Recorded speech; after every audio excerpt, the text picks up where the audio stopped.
ఫ్లోరిడాలోని విమానాశ్రయంలో వెలుగు చూసిన దారుణం. విమాన ల్యాండింగ్ గేర్ వద్ద తనిఖీల్లో వెలుగు చూసిన మృతదేహాలు ధృవీకరించిన జెట్ బ్లూ విమాన సంస్థ. అమెరికాలో ఓ దారుణ ఘటన వెలుగు చూసింది. విమానం ల్యాండింగ్ గేర్ ప్రాంతంలో 2 గుర్తు తెలియని వ్యక్తుల మృతదేహాలు కనిపించడం తీవ్ర సంచలనమైంది. ఫ్లోరిడాలోని ఓ విమానాశ్రయంలో జెట్ బ్లూకు చెందిన విమానాన్ని తనిఖీ చేస్తుండగా మృతదేహాలను గుర్తించారు. మృతుల వివరాలతో పాటు ఈ ఘటన ఎలా జరిగింది అనేది తెలియాల్సి ఉంది.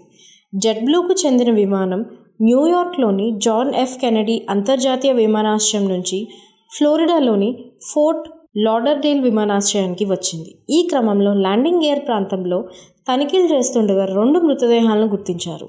ఈ విషయాన్ని జెట్ బ్లూ సంస్థ ధృవీకరించింది. ఇదిలా ఉంటే అమెరికాలో గడిచిన నెల రోజుల్లో ఈ తరహా ఘటన జరగడం ఇది రెండోసారి.